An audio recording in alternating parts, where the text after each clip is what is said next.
Man, we really need to get a new intro.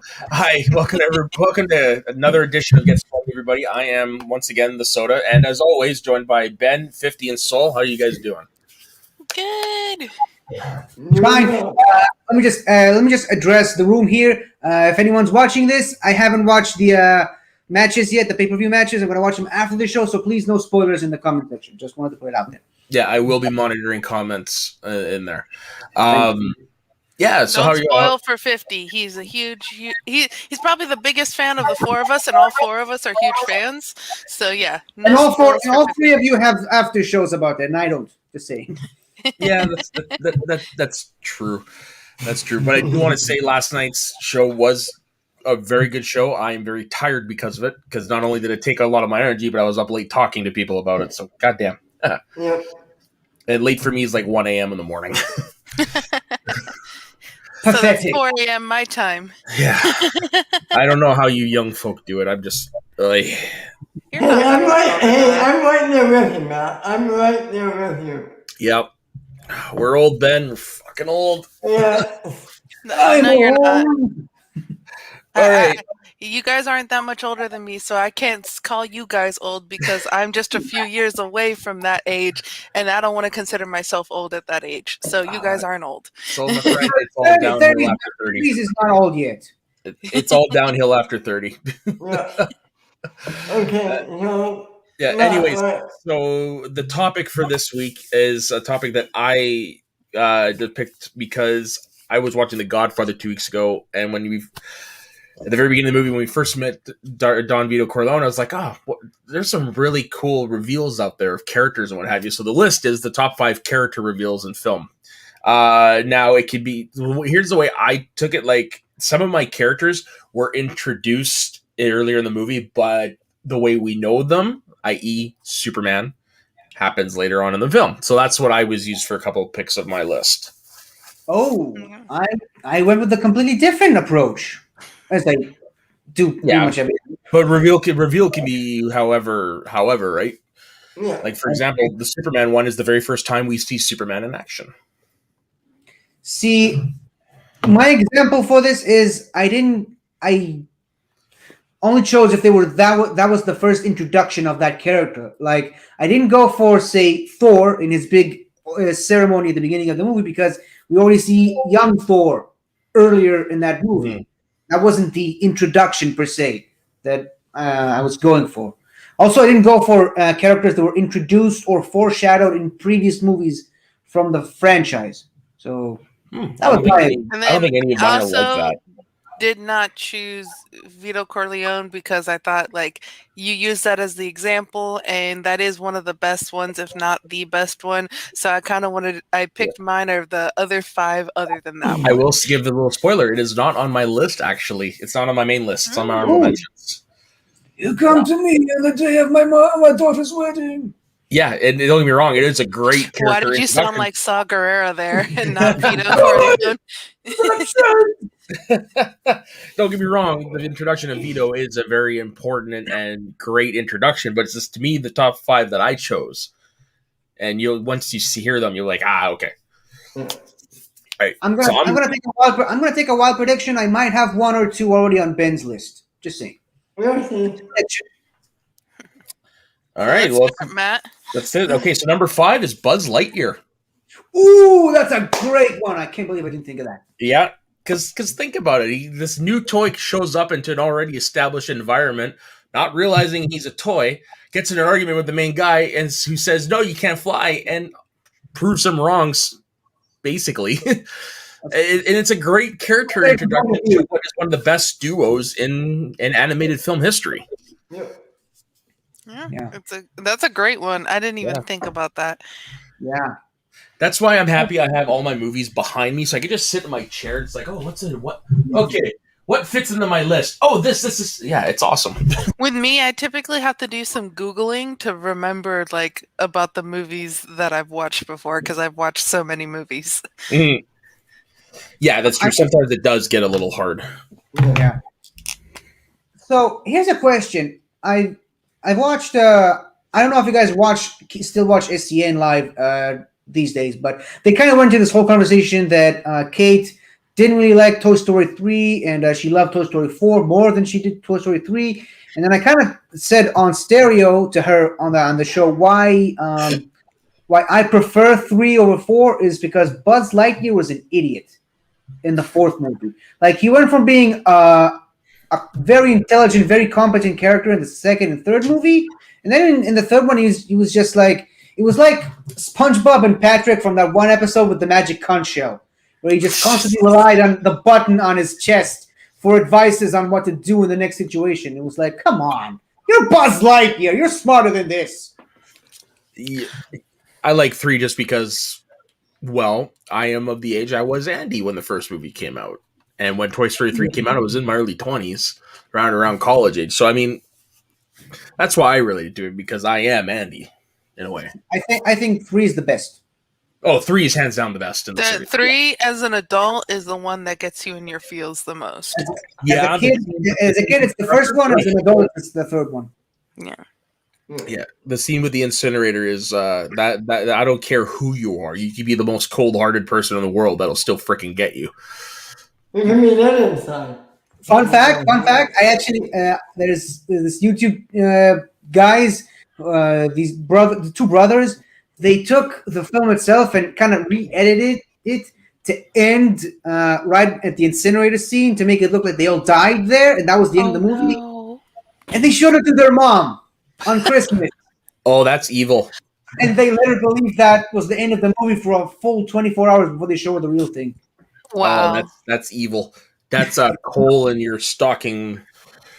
Yeah, that's Sid Phillips level of evil. Yeah. Okay, Sol, what is your number 5? So my number 5 is Willy Wonka from Willy Wonka and the Chocolate Factory. So you have him coming out with the cane, being an old man, doing Gene Wilder doing his little step, and then he rolls and he's like, ta-da! Like, and I think it's just such a great introduction. Out of the 2 movies, that's my favorite of the 2 is Willy Wonka and the Chocolate Factory over Charlie and the Chocolate Factory. Although I do laugh at the beginning when like he has the like song playing in Charlie and the Chocolate Factory, and then everyone gets set on fire, all those little toys and thing, and I don't know why I'm just there like laughing, and then he's just exactly like so that I still haven't seen the Johnny Depp one. Yeah, so that's like the funniest part of the Johnny Depp one. It's okay. The original is just so good, and then I love the music of the original one, and Gene Wilder's such a great character and does such a good job as Willy Wonka, and just you get it from right there at the beginning of that introduction. Dark as all hell that movie is. It's a great horror movie. For sure. I like a horror movie. It's a great children's horror movie. Yeah. Subtle horror. I was about to say that he was basically Yoda before Yoda, like an old man with a cane, and then when the time comes, and then for some reason Matt said, "Dark movie that movie is," and I thought, well, speaking of Yoda, yeah, fair point. That's what happens when my brain's still half asleep. I get a little punchy. Yeah, 50 if you want to go with your number 5 now. Okay, my number 5 is a very iconic one. Damn it, I wish I had my prop. I should have thought ahead, but it was the introduction of Nick Fury in the post-credit scene of Iron Man. That's in my honorable mention. Yeah, here's never thought of that. Ben, did you say it was a punt? No, I think it's a great one. I don't have it. Oh, because here's why most people don't consider it. It's because it's at the very end of the movie. It's even after the credits. So how can you still be an introduction if it's literally the last scene of the movie? It still is an introduction because it's an ongoing character in an ongoing franchise.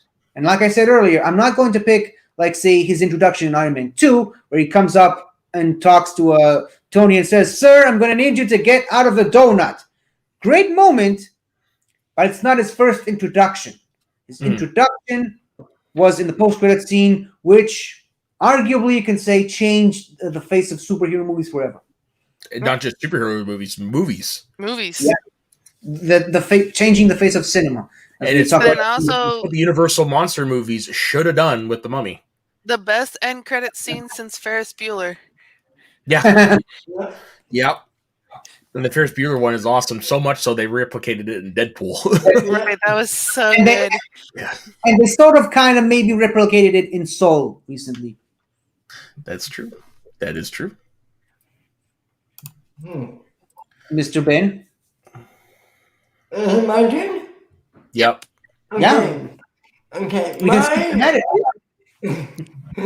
My turn is, for my number 5, I chose Adam, aka the Beast, from 1991's Beauty and the Beast. Not on my list. You're going to have to be more specific. You mean like the actual Beast. The actual Beast. But when he comes out and shows himself to Belle or to Father? When Belle goes to bring places with her father, and she says, step into that light, and you see him enter the light for the first time. Oh my God, that thing gets you every time. Go ahead. The amount of detail they put into making that beach is so terrifying yet beautiful at the same time. Yes, love it. Love that movie. Mm-hmm. Doesn't he reveal himself though earlier in the movie? Nope, that's the first time you see him. You see him in the shadows earlier, but that's the first time you really see detail of the beach. Okay, for some reason I thought it was earlier in the movie. Yeah, see, that's the reason why I wouldn't. That's a good example for something I wouldn't consider to be on my list, because you see him at the beginning of the movie, and like when the narrator is narrating things, you see him as the human. You see him turning into the beast in that section of the movie. Then you see him again when he rips apart his portrait. You see him again talking to Belle's father a little bit, but that was when you first see the full transformation. Yeah. So I would consider that personally an introduction, but it's a great pick for your list, Ben. Thank you. Matt, you're number 4. So this is one I did mention earlier in the intro, but it is Superman and Superman the movie. Now, hey, that's my number 4 too. Okay, so based on 50s logic, this isn't like the very first time we see Superman, because like we do have Clark Kent doing his powers or whatever, and then after he goes, we see him leave in the suit. But this is Lois Lane in peril in the helicopter that's about to go down, and from this we get one of the most iconic things that we have seen Superman do every time since: run into an alley, rip open the shirt. We hear John Williams' awesome ass score, my favorite John Williams score, kick into high gear. Lois is falling down. He flies up, catches her. He's like, "Don't worry, I got you." She's like, "You've got me. Who's got you?" Just like, oh my God! Like, we talked about how Nick Fury's scene changed movies. This changed movies 30 years before that, because prior to that, we'd never seen it. Like, I mean, granted, I can't speak. I wasn't born in 1977, or 78, but nobody had ever seen anything like that up before. And the tagline proved true. You will believe a man can fly. Just by seeing that, you're like, holy shit, this is Superman. Mm-hmm. And it gave birth to one of the most iconic Superman quotes. Yeah. I forget that. Statistically speaking, flying is still the safest way to travel, or something along those lines. Yeah. Yeah, and they even paid homage to it in Superman Returns. Yeah. Yeah, an iconic scene. I love it. Yeah. Without, I don't think without that scene working as well as it did, we wouldn't have superhero movies as we do now, or at least it would happen later. Each superhero movie has built on its predecessors. Mm-hmm. Like, You have to give homage to the original Superman movies. You have to give homage to the X-Men movies of the, and then you have to give homage to like the Spider-Man movie of the early 2000s. Like each time there's been movies, the superhero movies, they've built off of each other, and that's why we have the MCU and have these things like WandaVision now. Is we wouldn't have that if we didn't have everything before. Yeah, exactly. That's why it does bum me out when people trash movies like this. It's like, dude, show some respect, man. If it wasn't for this, you wouldn't have the shit you like. Exactly. Like they had to invent so many special effects just to get the man to fly. Yeah. Because if you take a look how Superman flew in the 50s and stuff like that, like to do the launch, he would run a springboard and out the window. Yeah. Well, this one, no, it's just like, wow. And also regarding the effects, it's not as bad as people want to say it is. No, I mean, it's not the same level it is today, but it still looks great for a 1970s movie. I mean, it's not Star Wars level, but a lot of stuff from the 70s isn't Star Wars. Now, I just wanted to... And it still holds up. Yeah. I just wanted to share something here for a second. Hold on. Will it get us taken down? I don't think so. This is just something very quick. Okay.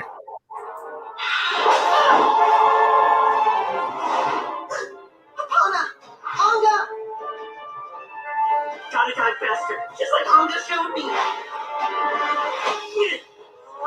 I got you. You got me.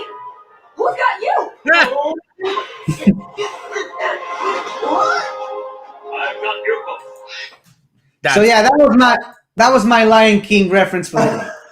I can take it in somehow. This now is how Disney's going to come after us, 50. Yeah. Well, I just used a clip from a video that I made, and they haven't come after me. So there you go. There you go. Soul, what's your number 4? Okay, so my number 4 is Elle Driver in Kill Bill. So when you have her walking in the hospital and you have just that shot of her going down and you hear the dun, dun, dun, dun, dun, dun, dun, dun, dun. So confession time, I've never seen Kill Bill. me neither. I think I've seen pieces of it, and the pieces that I didn't like. I think I still own the double set Blu-ray, but It's between Kill Bill and Inglourious Bastards as my favorite Tarantino film. Inglourious Bastards was great. Yeah. But Nadine? I just realized this is not the first time we will see Tarantino on my list. But, right on. Yeah, so it's just Elle Driver, such a good introduction. Such like the introductions of literally each. Sorry, who plays Elle Driver in the movie? Oh, let me. That's not Daryl Hannah, is it? No, Daryl Hannah is the bride, right? Wait. No, Uma Thurman is the bride. Sorry, yeah, that's right. Yeah, Daryl Hannah is the nurse with the eye Daryl patch. Hannah is. Yeah, that's Daryl Hannah. Is we see her butt in that movie. And don't worry, on the Disney Plus version of Splash, you still see her naked boobs. So there you go. Yeah. So yeah, you can't see her butt, but you can see her boobs. But yeah, Daryl Hannah plays Elle Driver. Sorry, who does? Daryl Hannah. Oh, okay. Yeah. That explains the badass entrance. Yeah. Badass. Ooh. Calling Dr. Rim shot. All right, 50. Okay, so my number 4, another superhero movie.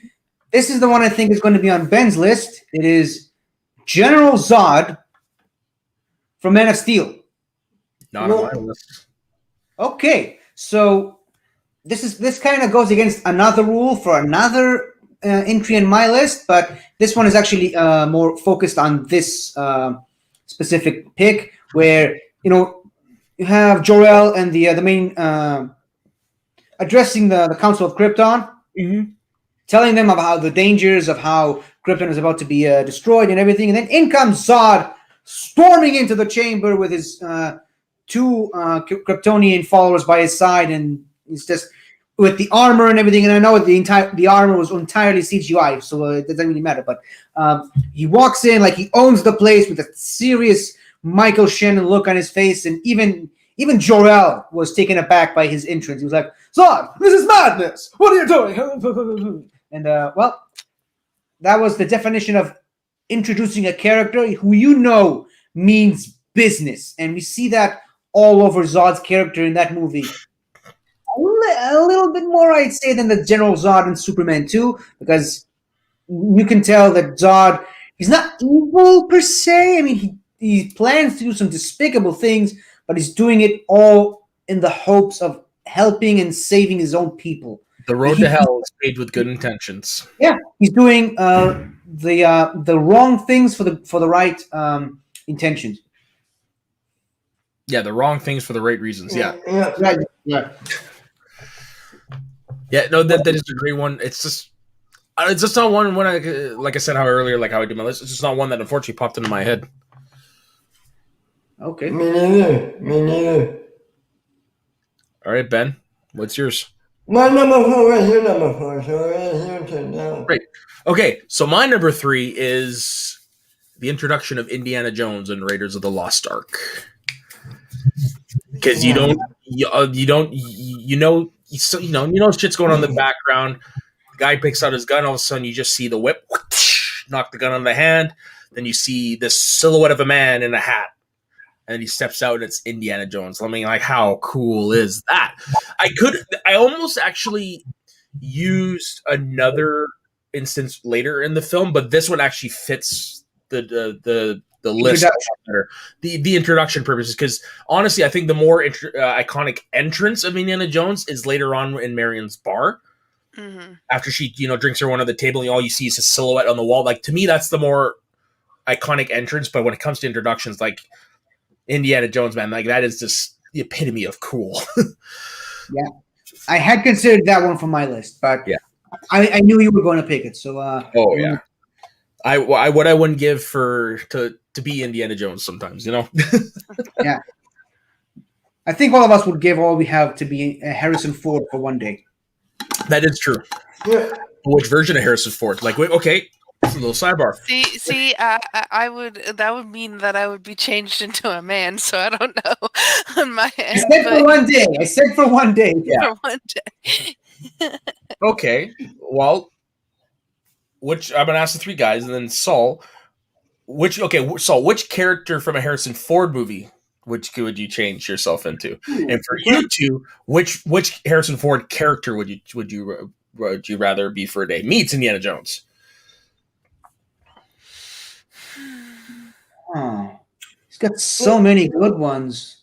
But the problem is a lot of Harrison Ford characters don't really have the best ending to them.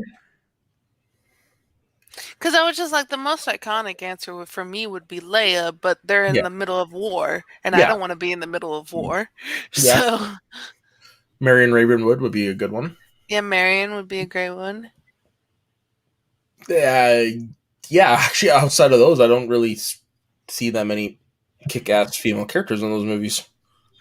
I can be his wife in Air Force One.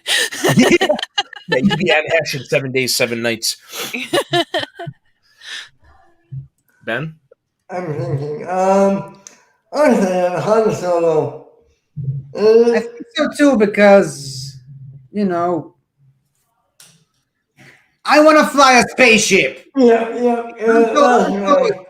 Han Solo is far from my favorite Star Wars character, but if I only could pick one, Harrison Ford. I mean, how many Harrison Ford characters can say that they fly the fastest hunk of junk in the galaxy? Yeah. Who is your favorite Star Wars character? 50? Anakin / Vader. Oh, okay. I mean, the 6 movies are tragedy of the character. What? Is it for the tragedy of the character? For the full story.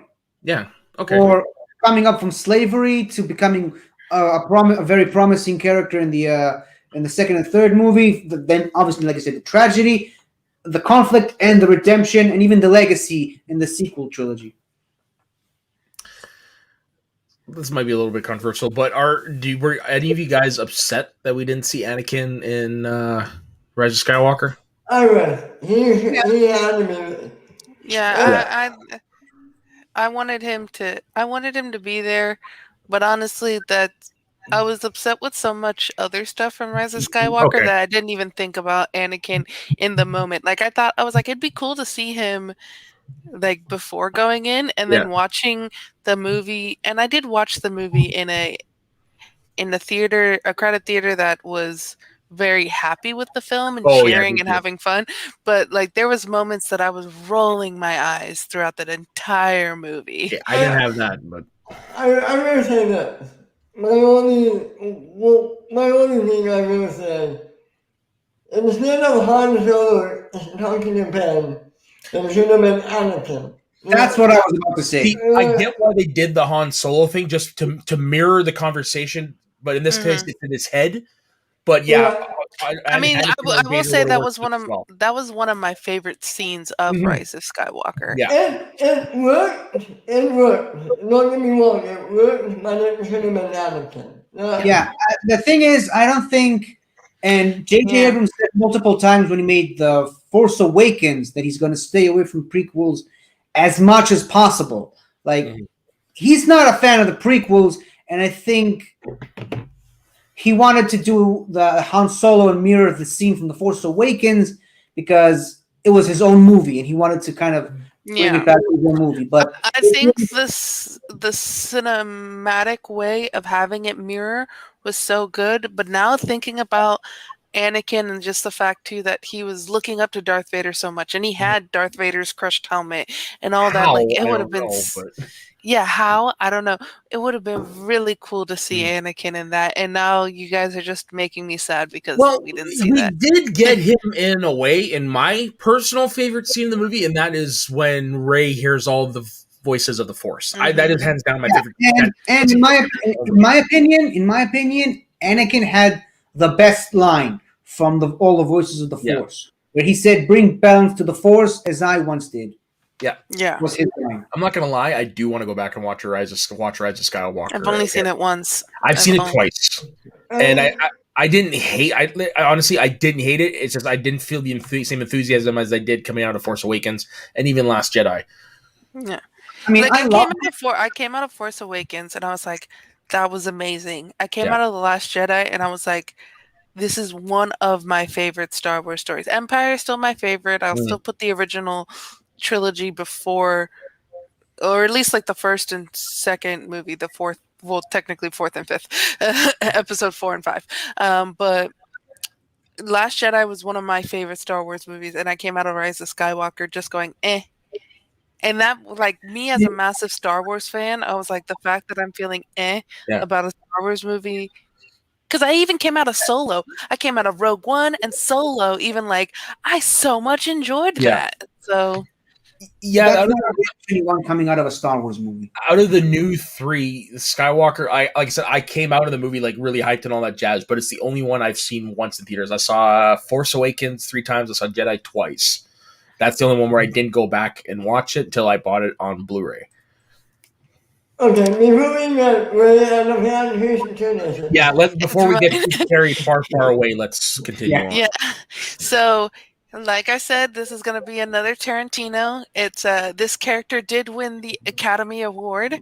Christoph Waltz as Colonel Hans Landa in Inglourious Basterds. Oh my God, that scene! That's a bingo. It's so. First off, Christoph Waltz, such a phenomenal actor, deserved that Oscar 110, 150%. Like, and you have just him coming in. He knows what's going on, but he's playing the game. He's having fun. And you could tell, like, this isn't a guy who's just like, oh, I'm doing a job. This is a guy like, I'm having fun. Trying to track these Jews down. Like, you could see like how evil his heart is in that scene, and oh my gosh, it's so good. The switching from French to English and all of that, like, and the whole, like, you have the guy smoking the pipe and then he brings out a little bigger pipe, and like just that scene in general is so good. And then And let's not forget the people hiding under the floorboards. Yeah, under the floorboards. And then the au revoir, Shoshana, as she's running away. Yeah. I love that movie so much. It's between Kill Bill and Inglourious Basterds as my favorite Tarantino movies. And to think that was his first American film. Like, big American film. All German up to then. Oh, nice. Yeah. So good. Yeah, no, it is. There's just so many things to like about the movie. The scalping, Brad Pitt's character, the and I want my scalps. Yeah, Sam Levine. Sam Levine, yeah. BJ Novak. It's the Bear Jew Bear or Bear Jew? Which one was the one that Bear Jew? Yeah, Jew Bear is the one. JTE answered from the free throw. Yeah, JTE answered Jew Bear, and then like that's the funniest thing I've ever seen Dan Murrell crack during a match. and the funniest thing too is his ex-partner Jeff Snyder came out as the Bear Jew. That was the same event, wasn't it? For Free for All. Yeah, that was at the same event. Okay. Yeah. So it was like. Literally, you just had to look at Jeff Snyder. I'm standing right here. I'm so glad JTE's back so we can have some more laughs. Exactly. Okay. Yeah. Next. Number 3 is another one in danger of being punted by Ben. And the last one on my list. Great Scott! Not mine. Not on mine either. Glad. So far, I didn't get punted, and I don't think I will. But, not Great Scott. Doc Brown. This is one we kind of get to see some foreshadowing to him at the beginning of the movie, where it opens in his workshop with all the clocks. But when you actually finally get to see him the first time, where Marty shows up at the Twin Pines Mall in the parking garage, and then there's a big van or truck. I don't know. I haven't seen the movie in a while, but there's this giant van, and he's like talking to him on the phone or on his walkie. Sorry, the 80s. But he was talking to him on the walkie, and he was like, "Where are you? I'll be here in a second." Then the van opens up, and in comes the DeLorean, and then the door opens, and then Doc Brown comes out of it. It was such a great way to introduce a character, 2 characters, as a matter of fact. Doc Brown, actually 3 characters. Doc Brown, Einstein, and the DeLorean itself, which is just like the Millennium Falcon. The DeLorean is a character in all 3 of those movies, a vital character.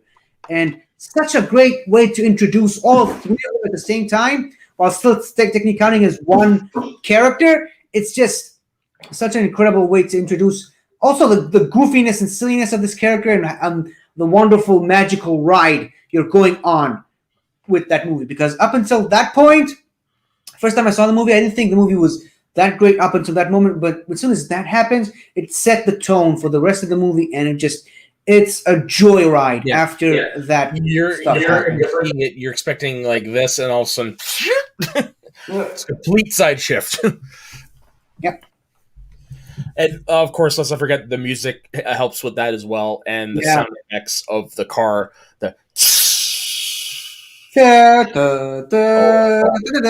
Fun fact, if you listen really close, you'll notice some strong similarities between the Back to the Future score and the Lilo and Stitch score. The sound Sylvester over them. And it's like, if you watch both movies back to back, you'll notice it straight away. Especially during the chase scene at the end, when Jumba and Stitch are chasing Gantu's ship. And I want to give a shout out to, speaking of Lilo and Stitch, to Screen Junkies and them doing, that was one of their recent Honest trailers. And the fact too, like, I didn't even realize that like they're riffing off Star Trek in that movie. Oh really? I have to go and actually watch the Honest trailer. I still haven't watched it yet. Nice. It was a really good Honest trailer, but you know why there's similarities? Alan Silvestri. Yeah, same composer. I said that when I said it earlier. Okay, I need to learn that part. And he's not the only one. John Williams is like the worst offender for that. If you listen to the Marion's theme and Leia's theme, they're practically identical. I mean, I've been able to recognize certain familiar beats between the Superman main theme and the Kashyyyk theme from Return of the Jet from Revenge of the Sith. Yeah, there's a lot of similarities between a lot of his But that's what makes him so great. Mm-hmm. It's not what's the plagiary if it's from yourself. Yeah, and you can tell John Williams no. Here's the question: is John Williams the only person in Hollywood history who lost an Academy Award to himself? Probably, but what movie? He was nominated for both Star Wars and Close Encounters of the Third Kind on the same year, and he won for Star Wars. Yeah, he probably would be. Yeah. Okay, so my number 3, right? Yep. Mm-hmm. Okay, let me set the stage. We're in a farmhouse. We have Professor X talking to himself, talking to Logan.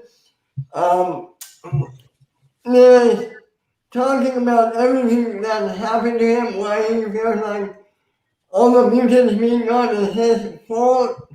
He's really sorry about a lot of stuff in his life.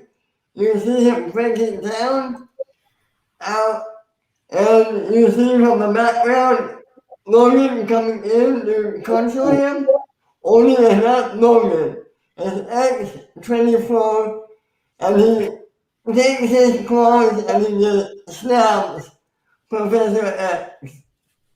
What is wrong with you, you dark, sick son of a bitch? Hey, man, I'm with him. It's not on my list, but it is a great reveal and twist. Because, no, before that movie came out, you had no idea X-24 was going to be in that movie. Yeah. They're only one Logan and X-23. So when this happened, you're like, holy shit, things just got real. Yeah, and not just with that, but everything that happened afterwards with the threat that he poses, almost killing Logan. Or that during that first encounter. He did kill Logan. Yeah, no, I said the first encounter, not the second. Killing everybody in that house. Yeah. Yeah, like it gets me every time. From that scene on, that movie is perfection. I don't care what anybody says. Well, I'd say the movie was perfection from the beginning, but yeah, me too. See, here's what I'll say. Going back to your point earlier, Ben, the fact that we live in I almost said that was like we live in a society. I don't understand what the hubbub was about. Whatever. It's a meme. Okay. Whatever. The fact that we live in a world now that everything gets leaked ahead of time, the fact that they were able to keep that secret, it right up there with Baby Yoda. Yeah. Like the fact that Baby Yoda and the Darksaber. Right. Yeah, nobody saw that coming. And the name dropping of Thrawn. Yeah. Like Rosario Dawson was leaked, but maybe they leaked that so that way we wouldn't know about Thrawn. Maybe that was like an intentional leak. Maybe. It was the art of misdirection. Exactly. So yeah, the fact that we're still getting bombshell reveals like this without it being leaked ahead of time is great, because like I said, we live in a world now where everything gets spoiled ahead of time. The fact that these things are still happening proves that we're not living in that society. Yeah. Society. Go ahead, Ben. Sorry. Matt, what's your number 2?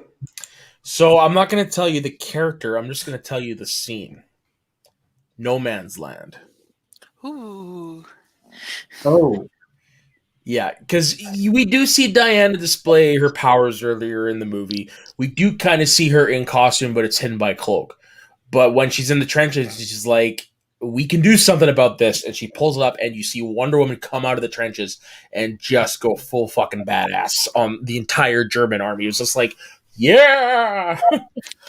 Like, that is going to go down in history as one of the more iconic sequences in not just superhero, but maybe movies. Yeah, and the fact that that Warner Brothers tried to take that scene out of the movie is like, What are you doing? It's proof positive why studios they may be funding the movie, but they should not be involved in the making process at all. Yeah, they don't have.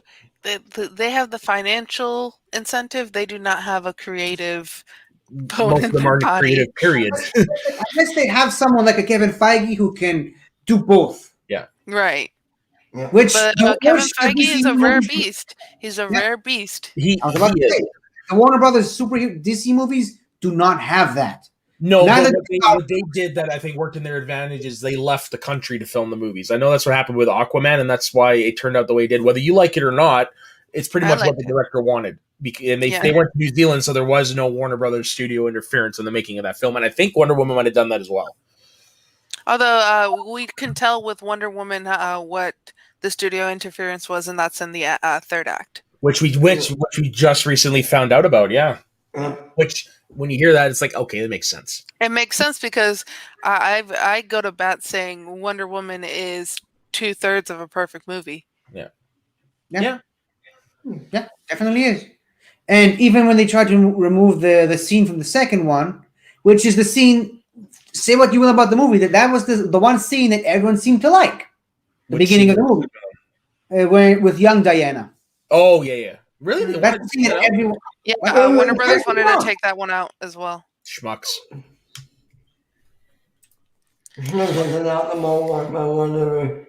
But to keep us on track so that way Ben can make it to his next show. Yeah, okay. So what's your number 2 then? My number 2, and my number 1 and 2 has been going back and forth, so this is my number 2 at the moment. But for a while, it was my number 1 in my head, and that is the introduction of Captain Jack Sparrow in Pirates of the Caribbean. The fact, so he's on a boat, it's sinking, he's like throwing water out, not helping at all. The music is swelling, the boat's literally sinking. He's on top of the boat, he literally just walks right off into the deck, goes, gives money to the person, and then steals the sack of money on the way out. It's like, it's literally between the music and just the way that the whole scene, it's the perfect introduction. To the character of Jack Sparrow. Everything you need to know about who Captain Jack Sparrow is, you get in that introduction. In that scene. Yeah, he's not your typical pirate. Yeah. Fun fact about that scene that I kind of needed CinemaSins help to figure it out. He steps outside the boat with one leg and then steps on the port with the other leg. If you look closely at that movie. Interesting. Yeah. Now, would point that out. Here's something that I want. Hold on. Yeah. That movie, I love the Pirates of the Caribbean movie, and I love the fact that they are now in the Inner Geekdom category. For, they are? Yeah. Well, the swashbuckling. So one of the new categories is swashbuckling. So they put Indiana Jones, which was already in the IG into that category. Then you also have Zorro in that category. I'm perfectly happy about. I love Mask of Zorro. It's then you have Pirates of the Caribbean in that, and a few other movies. I forget exactly like all of the movies that are listed in that category, but yeah, I love. Even though most of the new categories, I'm like, you've just made IG harder for me. I was like, I'm already bad at answering questions. But that having Pirates of the Caribbean in there, like I was like, well, at least I'll get those questions right. Like the one question, I'm not gonna say who got it, but that the question from the third Pirates movie in the 5th round, I got that one immediately. Nice. Hey Matt. Yeah. Did you say your number 2? Yeah, it was No Man's Land. I'm sorry. It's all good. Here's the scene. Okay, it's a very quick one. And there's Mr. Jack Sparrow. Oh, I didn't even notice that there's commentary on this one. Hold on.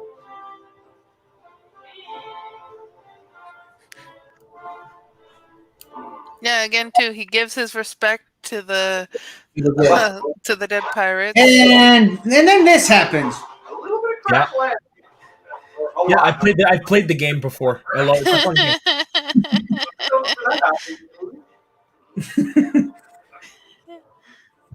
Hold on. Why isn't it pausing? Okay, never mind.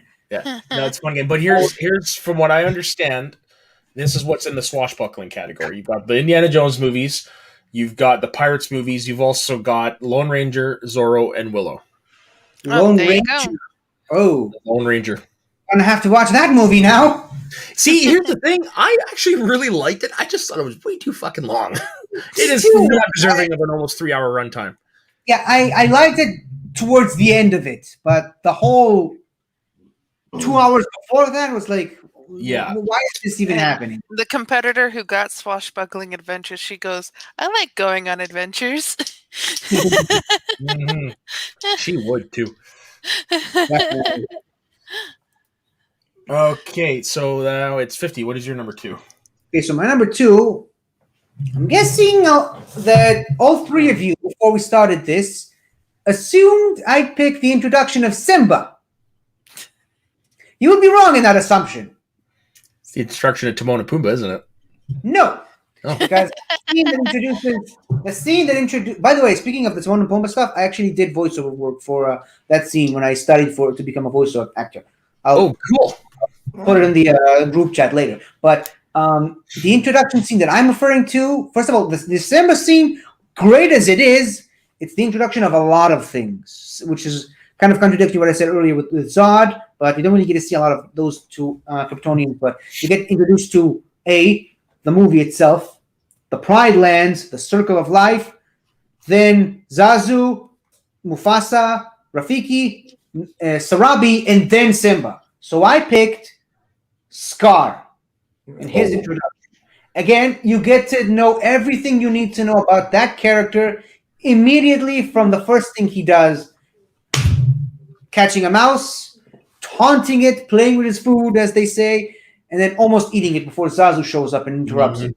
Like, what a perfect way to introduce a villain. And a villain that once you look at him, everything about him says to you that this is the bad guy. Okay. But which version?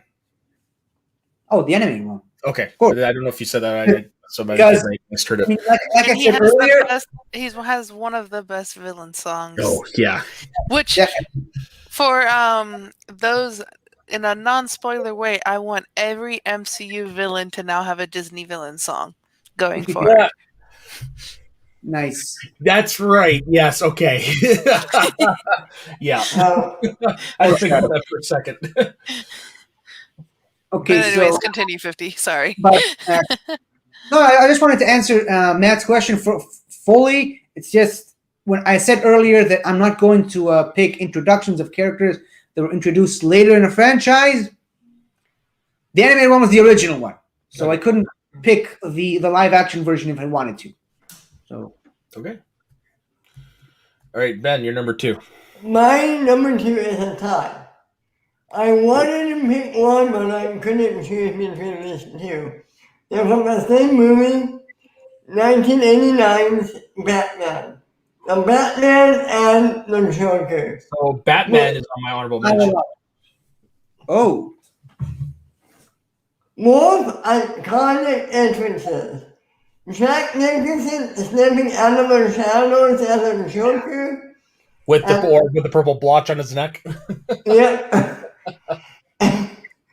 And Batman's introduction on the rooftop with those two thugs seeing for the first time, him stretching out his wings. Just an awesome scene for both characters. I love them. Who are you? I'm Batman. Batman. Which I think is the very first time we heard that. And it's become a trope. I'm Batman. And I've heard rumors that was improv. It was originally supposed to say something else. I've heard rumors. He forgot his line, and that's what he said. What else would you say in that situation? I think it was like, I am the knight or something like that. But I am Batman. So much awesome. Yeah, no, Batman 89. Yeah, it's right up there with Superman in terms of iconic. If this didn't happen, we wouldn't have what we have now moments. Yeah. And honestly, here's the thing. There's only one thing I would change on that costume. One thing, and it annoys me every time I see the movie. It's the logo. Really? That's my favorite part of it. Yeah, but look at the logo on his chest. You've never seen it anywhere else ever except for that one movie. It's not even in the promotional picture. There's 2 little extra wingtips that are added on the bottom. That's the only thing I would change. I would make it similar to what they had in the marketing, which they ended up doing in the next one. I never even noticed that detail. Yeah, I mean, Yeah, for me, it's glaring. Okay. Well, that's one thing I'll never be able to unsee. Yeah. But again, this is me. Okay, so honorable mention time. So I got 5. So obviously Don Vito Corleone, Catwoman from Batman Returns. Ooh, meow. Yeah. Batman 89. Wolverine in the first X-Men movie. I had considered that one. The cage fight. And the very first time we see Mrs. Doubtfire. Hello! Exactly. And of course, I'm this is one of the reasons why it's on my mention list. I'm also including the journey to discovering the character in that, trying out all the different looks and stuff like that. And then the different phone calls is where he's trying to get the job. He's just like, "Oh, I know how to handle little boys. I used to be one." Don't make me get the hose. A fun fact I was going to mention about the Wolverine cage fight. Again, another thing that CinemaSins pointed out to me is that the guy in the cage fight fights and punches and kicks Wolverine a couple of times without breaking his hands. But then when Logan gets in the zone and starts punching him back, every time he punches and headbutts him, there's a metallic clink. This is why I hate CinemaSins. They nitpick every fucking thing. I used to love them because they did actually point out, like you said, the logo. Yeah. Like the things you never noticed. Like for example, in one of the Dark Knight movies, one of the thugs that Batman was fighting falls down for no reason without even getting punched. But now they're just really being annoying with it. That's why I stopped watching. Yeah, now they're getting super nitpicky, and they're also like, just like if there's a trope.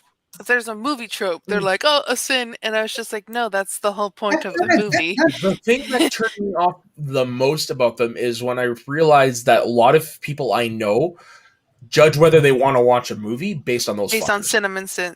Yeah, I couldn't get my friends to watch Winter Soldier for a long time because of that. I was like, "Are you fucking kidding me?" And that is one of the best. That's one of the best ones. Yeah. It's just like those guys are trash. And then I heard some stuff about them behind the scenes. I even found a video about them, and I'm like, this made me dislike them even more. Oh wow! I'll have to talk more in our group chat. Yeah, what I'll do is I'll share the video because it's like 20 minutes. Okay, so that's my honorable mention. I used to watch them after I watched the movie, not before. Yeah, no, I would do that too. Same. But now it's just you do your thing. So in my honorable mentions, 2 of them were already talked about beforehand, and that's Nick Fury and Iron Man, and then the Indiana Jones. My 3rd honorable mention is the T-Rex in Jurassic Park. Oh, why did I fucking think of that? Actually, honestly, for me, Jurassic Park, I probably would have gone with the Brachiosaur. Really? Yeah, just because of how iconic that is, because that's the first time we see a dinosaur. True. And I still get goosebumps thinking about it because I saw it in 1993, front row theaters. Right. Oh, nice. Yeah. Oh yeah. So those were my 3 honorable mentions. But the T-Rex is a great one. T-Rex is a great one, right? The T-Rex. Okay, this one. I'm sorry to do this again. This time it's not just CinemaSins. It's pretty much everybody points that out. But the T-Rex is clearly standing in a platform when he's inside the cage, and then when the humans go inside the cage, there's like a 20-foot drop. Yeah. So like, even these stuff can happen in a Spielberg movie. Okay, now that I made everybody hate me with 3 movies in a row, let's talk about my honorable mention. I'm kidding, 50. You. Okay, my honorable mention, I have 3. Chris Evans, not as Captain America, but in Scott Pilgrim versus the World. Ah, yes. Yeah, and the reason why it's I went with this one, not another one from that movie, Matthew Patel, which is one of my favorite introductions of a character. Is like, He drops from the ceiling. He's like, "You, Scott Pilgrim! It is I, Matthew Patel." That's a great moment. The reason it's not on my honorable mentions is because there's a foreshadow to him earlier in the movie by way of the email. That what's another great intro in that would fit under your criteria 50? The vegan cops. The vegan police, but the thing is, they were not in the movie for like that one scene, so I don't particularly fair point. consider that. But also, in my honorable mentions is Elsa, not from Frozen, from Jojo Rabbit. Oh yeah, when he walks into the cabinet, she's hiding, and she's like, "Hi," and then he runs out, and she's like, she plays the horror movie aspect of it all. I love that movie. Me too. Okay, was anyone else heartbroken when he found Scarlett Johansson hanging? Oh my God! When you saw the shoes, I did pick it up right away. I picked it up because you see the shoes, and I was like, "Oh no!" Man. Yeah. And honestly, she deserved, even as someone like Marriage Story, like it was an okay movie to me, but I can appreciate the acting between Adam Driver and Scarlett Johansson. She deserved both of those Oscar nominations for Marriage Story and for Jojo Rabbit. Yeah, I think Jojo Rabbit is probably, in my opinion, her best role yet. Yeah, and honestly, even though Laura Dern again deserved that Oscar, I was hoping that ScarJo was gonna get it. Yeah. Going back to the shoe scene for a second there. I also didn't pick it up right away. Like when he gets up and there's like some shoes hanging, I was like, "Find me shoes hanging!" And then some guy in the theater behind me was like, and then I was like, "What's wrong with him?" Yeah. Oh, yeah, I didn't see it. I saw it at home by myself. I'm like, oh my God. Like, that's fucking good. It went there. I want to say I did unintentionally laugh when the explosive knocked him back at the beginning of the film. When he's the grenade explodes right in front of him. Yeah. I couldn't. I think it was supposed to be a little bit comedic there, because Taika does the perfectness of being serious and being comedic at the same time in the same movie. And I think too, when the most tragic thing about her being there is like literally like a day or two later was when the Allies came in and kind of saved the town from the Nazis. And so it's just like, those are the most tragic stories to me, is the people who die in war literally like a day or two before like the town gets saved. It reminds me of The Fog, where he kills everybody, and then like not even a minute later, the fucking cavalry shows up. All right, 50. Do you have any other honorable mentions? To take us in an even more darker direction, a guy from the battalion that I served with died like a week before the war ended. Oy. And from medical reasons, not for war related. It's not as bad. Yeah, it's still bad. It's still terrible, but on the bright side, he was given the chance to donate his organs and save 2 people's lives. Just saying. But my third one was Wolverine from the cage fight, and let's move on to Ben before I bring the show down even more. Okay, Ben, you had my honorable mentions real quick. The Spider-Man reveal in 2001. 2002. I'm sorry. The Washington reveal. What?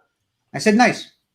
Washington, Doc Brown reveal, and Matt, you like this, the Zulu reveal from the back of Zulu. I fucking love that movie, and one of the best, coolest things for me was when my my family from Alberta, my aunt and uncle and their kids showed up a couple years ago. The kids stayed over at my house one night, and we watched the movie. So I introduced them to Batman and Robin, because that's the movie their parents went on their first date. I also got them to watch Mask of Zorro, and I'm like, I don't know if this is going to hit. They fucking loved it. It's still holds up after 20 years. Absolutely. Yeah. Okay, so my number one, I actually have Ben to thank for this, because I wouldn't have thought about it otherwise. It is the transitional shot from the Titanic at the bottom of the ocean to Titanic in all its glory in 1912. Wow. Nice. Because the Titanic is a character in that movie. Yeah. And it is so amazing how they were able to seamlessly, and not just that transition. We also have it at the very end of the movie when we're going down the promenade deck, and it slowly transitions back into 1912 Titanic. The people who worked on the effects of that movie did it so seamlessly. The transition between modern and the old time, it was so amazing. And one of the cool things is that is a real ship. They built the fucking ship. They built it to 2/3 scale. They took out like a middle section just to keep it smaller, and they did only build one side, but they pretty much built the entire ship. So what you're seeing in that shot is pretty much a practical effect.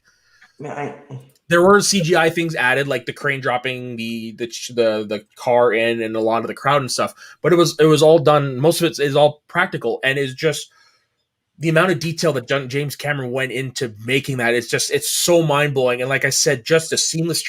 This is a 25-year-old movie. The seamless transition still works.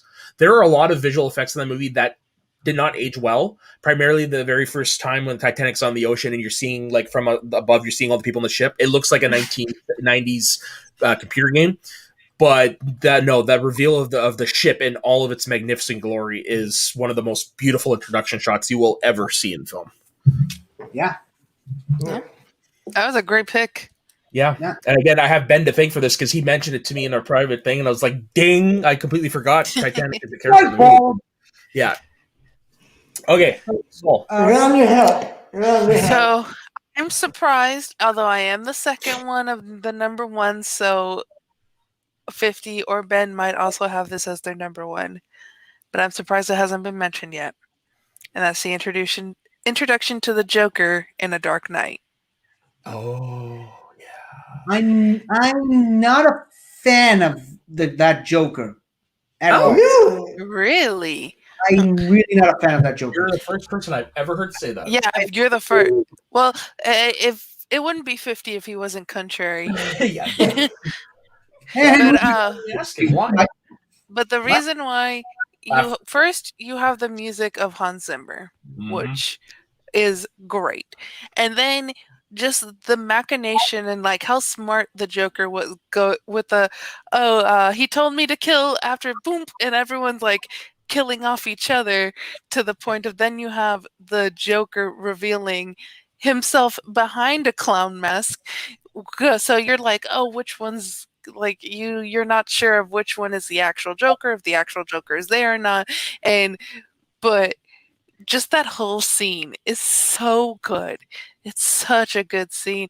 And then also to the line of whatever doesn't kill you only makes you stronger. So like you have it's not stronger. It's whatever doesn't kill you makes you stranger. Stranger, sorry, not stronger, stranger.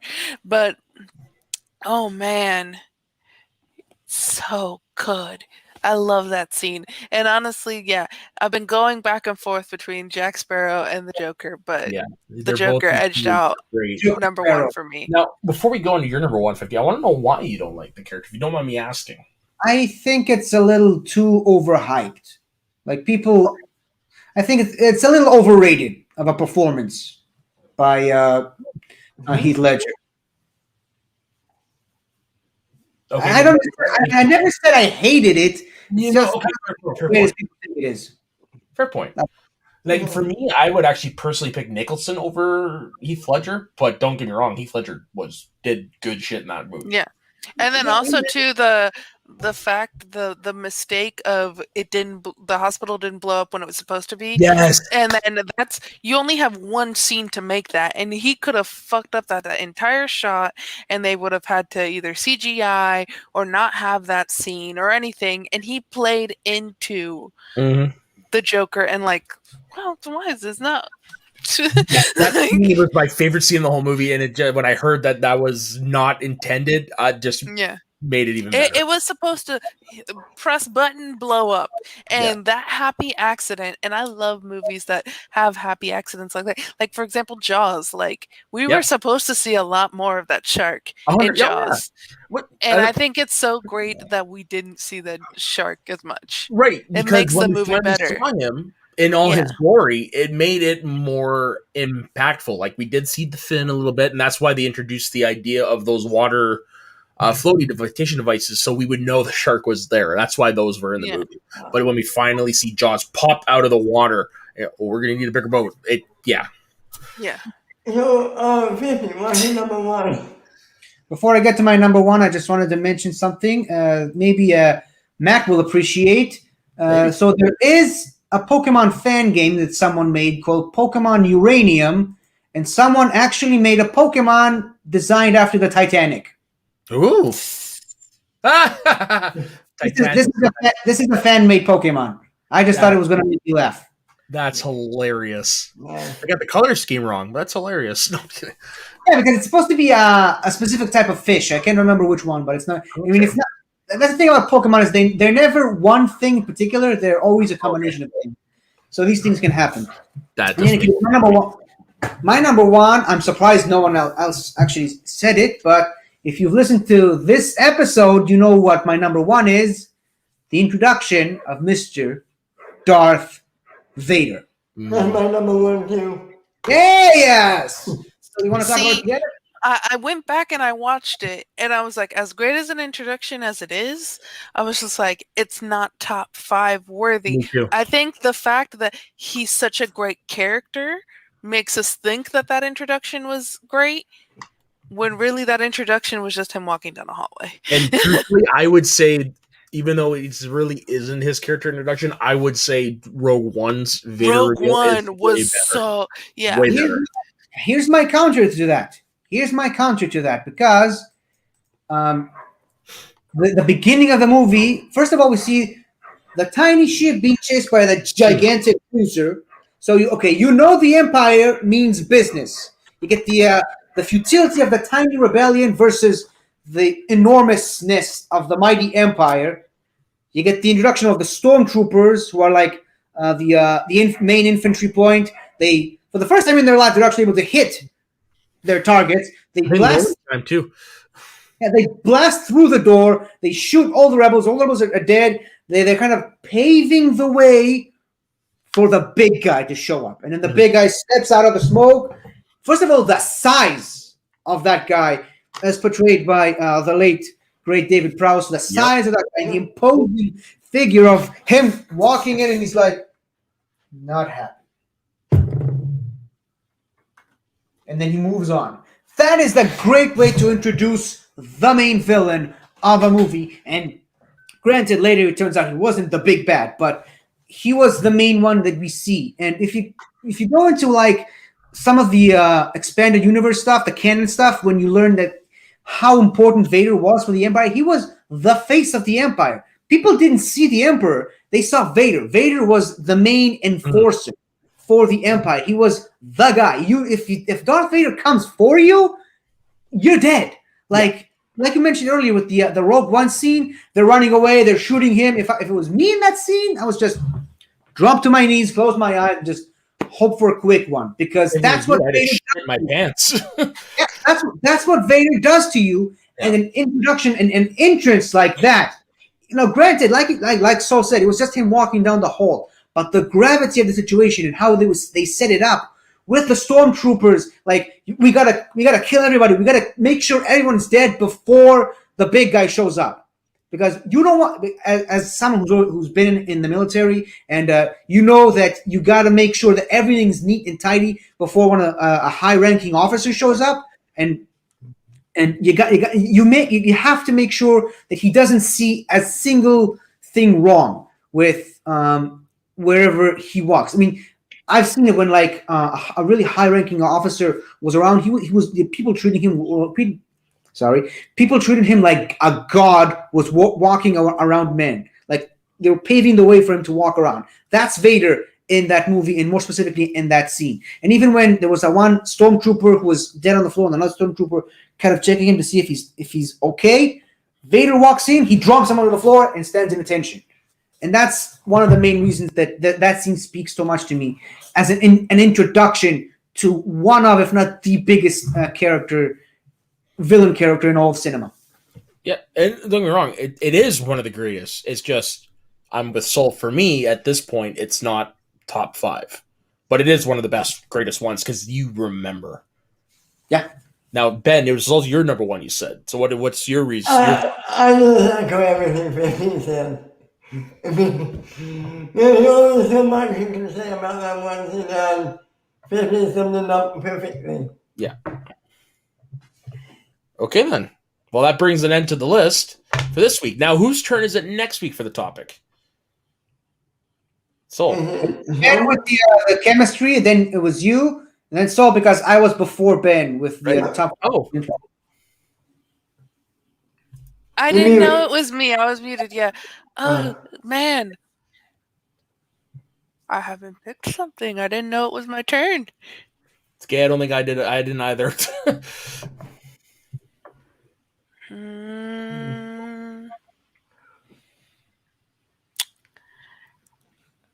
Okay. How about you think about it, and we will reveal it when we introduce next week's episode.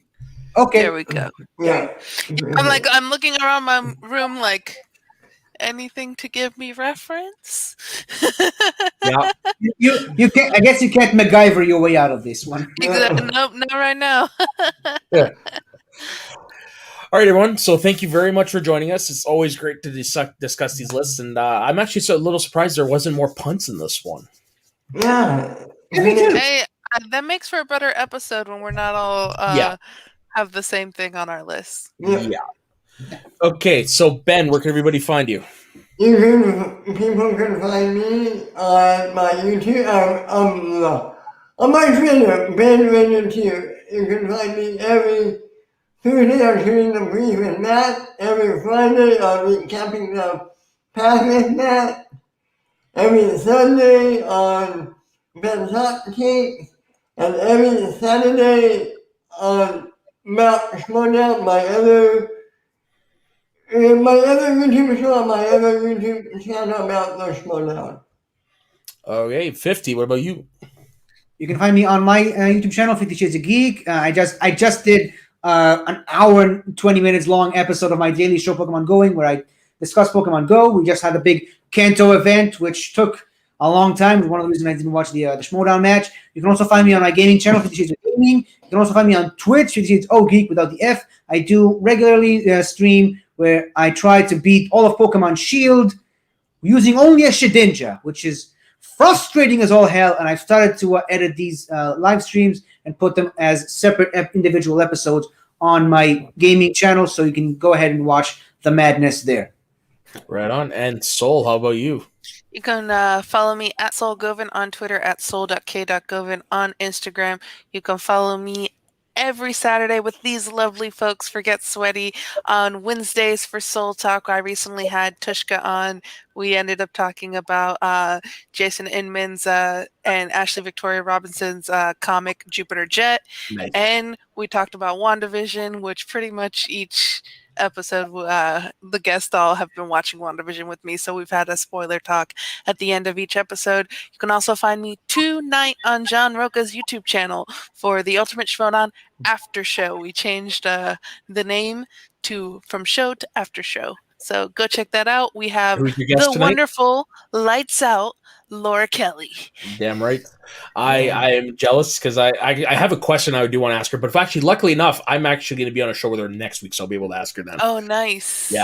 Yeah. Basically, when I was watching the match, this isn't a spoiler, 50. This is all character work, but it's just like you could tell she's trying to be her character the whole time, but it's just like how hard is it to stay in character sometimes?